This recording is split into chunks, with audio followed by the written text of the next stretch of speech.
This is an Invaders and Settlers poem. It's a poem about settlement in Britain from the Roman withdrawal to the creation of England. It was done for Key Stage 3. In 410 AD, the Roman troops left. Roman Britons felt alone and bereft. The legions could protect them no more.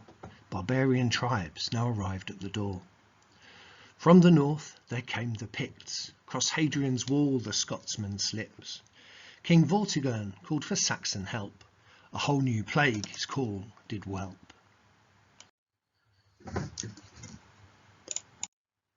Hengist and Horsa crossed the sea. Their swords and spears caused Picts to flee. The brothers refused to be swords to rent. Instead, the Germans demanded Kent. With a foot in the door, more settlers came. Kingdom and farmland their people to claim. With Angles and Saxons and even the Jutes, the English began to lay down some new roots. To Cornwall and Wales the Britons retreated.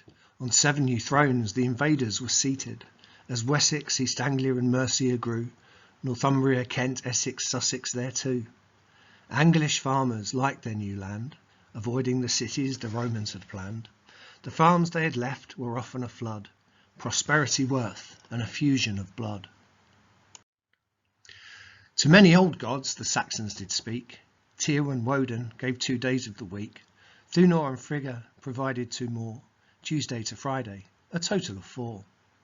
Augustine from Rome was sent to convert. The message of Christ he was to assert. Over 100 years the old gods did wilt. Kingdoms saw churches and monasteries built. Anglo-Saxons grew crops and raised livestock. Some gathered wool that they took from the flock. Smiths at the forge made weapons and tools. Others were thanes who upheld the rules. The kings at the top developed the laws. The earls just below them protecting the shores. Then came the thanes, the army's strong core. At the bottom were serfs, for whom life was a chore.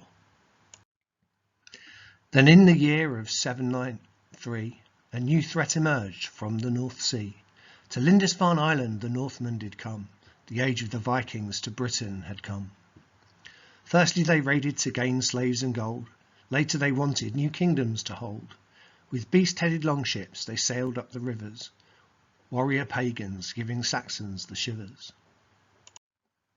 Victorious Norsemen took control of the north.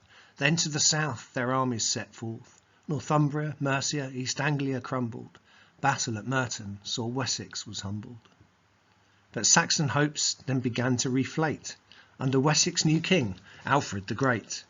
Defeating the Danes under Guthrum the Old, Saxon law and church he swore to uphold. Alfred built burhs to shelter his people, with watchmen in towers and up in the steeple. A navy was floated to challenge at sea. One by one Viking lords took the knee. Saxon and Viking in most ways the same. Many of both had begun as a Dane. Farming and fighting were normal for both. The importance of gold and to honour an oath. Under King Athelstan, England emerged. Saxon and Norse together were merged. Language and culture were taken from each. Add French, Greek and Latin to give us our speech. So invaders and settlers crossing the water, accused of bringing dishonour and slaughter, showing us English that what we hold dear came from all over. It didn't start here.